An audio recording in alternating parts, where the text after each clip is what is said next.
चैत का महीना था। ग्वालियर राज्य का मशहूर डाकू परसराम अपने अरबी घोड़े पर चढ़ा हुआ जिला दमोह के देहात में होकर कहीं जा रहा था।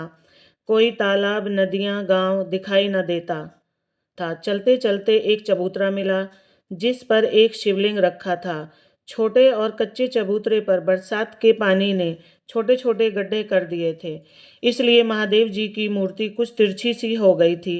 यह देख परशुराम उतरा और घोड़े को एक पेड़ से बांधकर अपनी तलवार से महादेव जी की पिंडी को ठीक बिठलाने लगा। परशुराम बोला, महादेव गुरु जी हैं। परशुराम के गुरु थे, इसलिए मेरे भी गुरु हैं।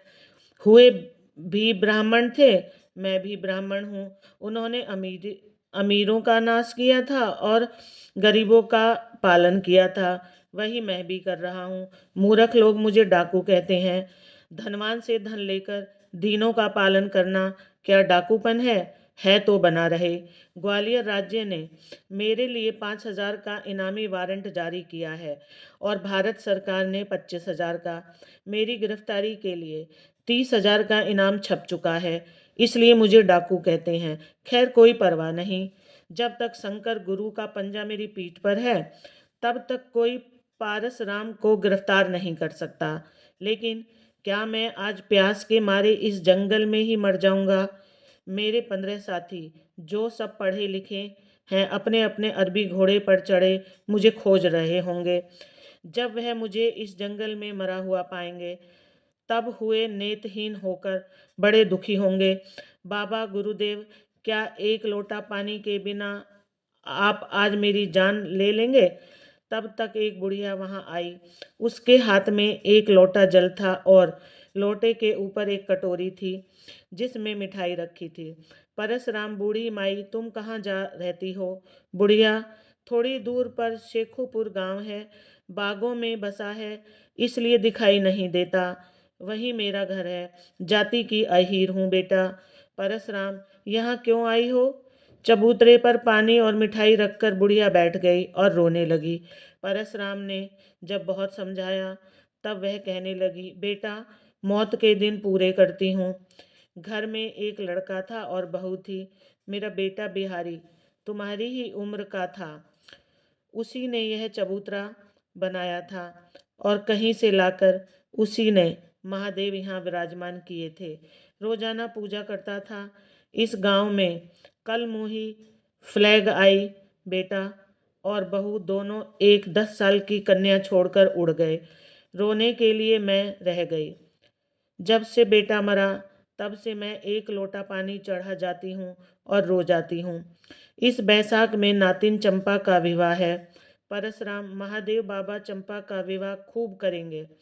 तुम पानी मुझे पिला दो, बड़ी प्यास लगी है। बुढ़िया, पी लो बेटा, पी लो। यह पानी जो तुम पी लोगे तो मैं समझूंगी कि महादेव जी पर चढ़ गया। आत्मा सो परमात्मा। मैं फिर चढ़ा जाऊंगी। तुम पहले जी भर के पानी पियो और फिर यह मिठाई भी खा लो। इतना कहकर बुढ़िया ने पानी का लोटा और मिठाई की कटोरी परसराम के सामने रख दी। शीतल पानी पीकर और स्वादिष्ट मिठाई खाकर परसराम बोले, चंपा का विवाह कब होगा माई? बुढ़िया, बैसाख उजेड़ पाक की पश्चिमी को टीका है। केसरीपुर से बारात आएगी।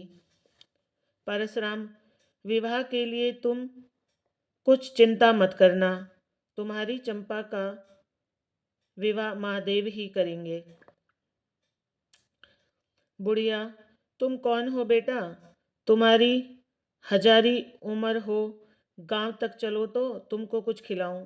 भूखे मालूम होते हो। परशुराम, भूख भूखा तो हूँ, पर गांव में नहीं जा सकता। मेरा नाम परशुराम है और लोग मुझे डाकू कहते हैं। आगरे के कप्तान यंग साहब जिन्होंने सुल्ताना डाकू को गिरफ्तार किया था, 30 सिपाहियों के साथ मेरे पीछे लगे हुए हैं। मेरे साथी छूट गए हैं, इसलिए मैं नहीं जा सकता।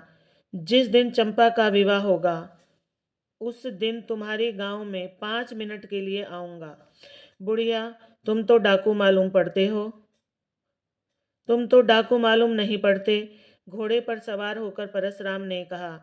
अब ऐसा ही उल्टा जमाना आया है माई, उदार और बहादुर को डाकू कहा जाता है और महलों में बैठकर दिन दिहाड़े गरीबों को लूटने वालों को रईस कहा जाता है। धर्मात्मा भीख मांगते हैं, पापी लोग हुकूमत करते हैं। पति बताए उधारी फिरती है, छिनालों के पास रेशमी साड़ियां हैं। कलयुग है ना, जाता हूँ, मेरा नाम याद रखना, पंचमी को आऊंगा। परशुराम चले गए। बुढ़िया ने भी घर की राह ली। महादेव जी पर जल चढ़ाकर उसने चंपा से परशुराम के मिलने की सारी कहानी बयां कर दी। गांव का मुखिया भी वहीं खड़ा था, उसने भी सारा हाल सुना। मुखिया ने सोचा, मेरा भाग जाग गया, इनाम का बड़ा हिस्सा मैं पाऊंगा। थाने में जाकर रिपोर्ट लिखाई कि बैसाख शुक्ल पक्ष की पंचमी के दिन परशुराम शेखुपुर में चंपा के विवाह में शामिल होने आएगा। पुलिस के द्वारा यह समाचार यंग साहब को मालूम कर देना चाहिए।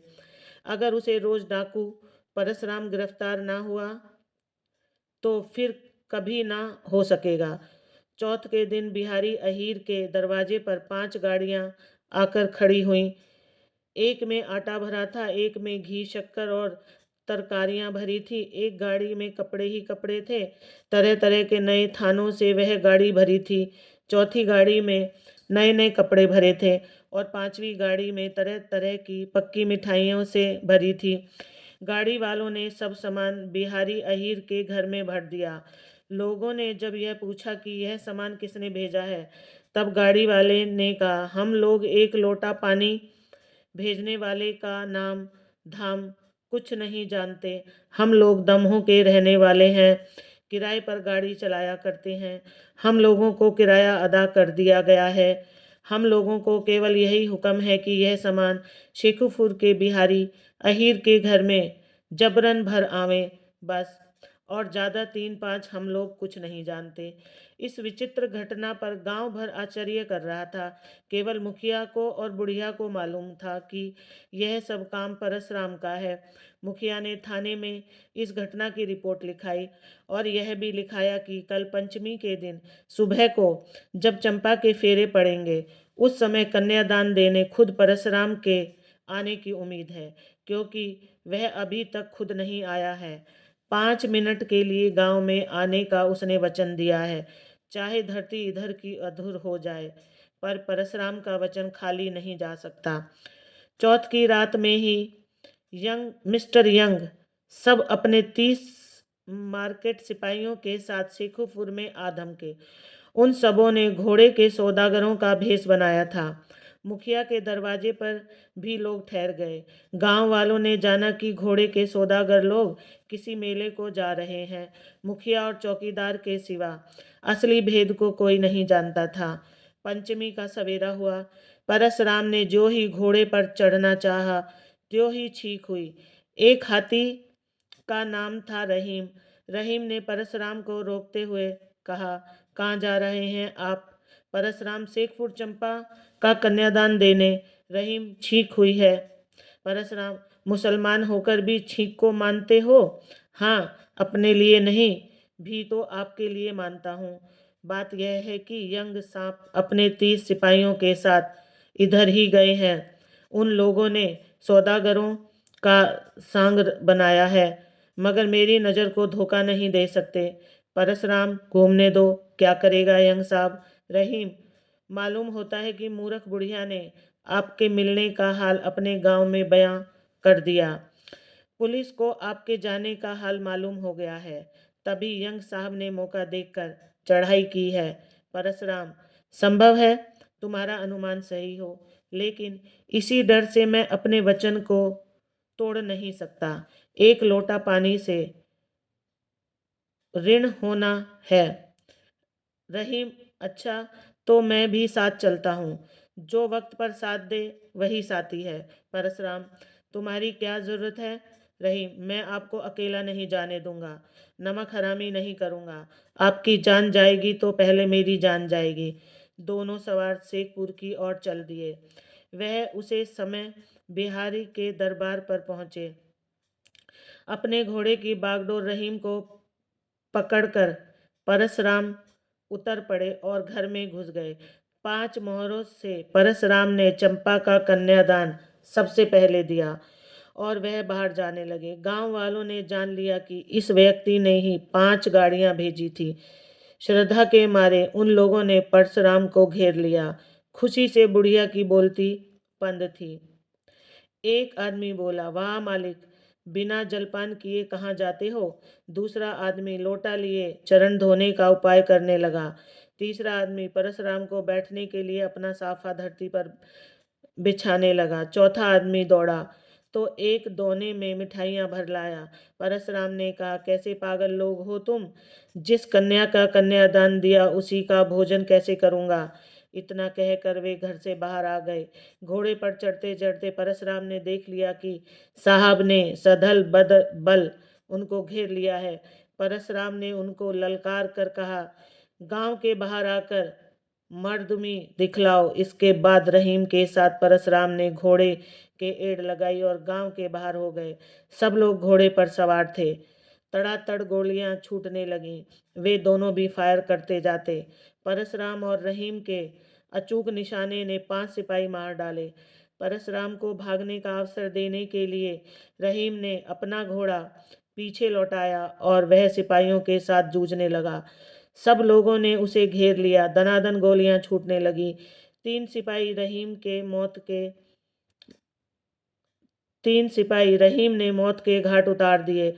शरीर में 4 गोलियां घुस चुकी थी। एक गोली घोड़े को लगी। घोड़ा और सवार दोनों मरकर गिर पड़े। तब तक परशुराम एक कोर्स आगे निकल गए थे। सब ने रहीम को वहीं छोड़ा और परशुराम का पीछा किया। 3 कोस के बाद परशुराम दिखाई पड़े। साहब की गोली से परशुराम का घोड़ा घायल होकर गिर पड़ा।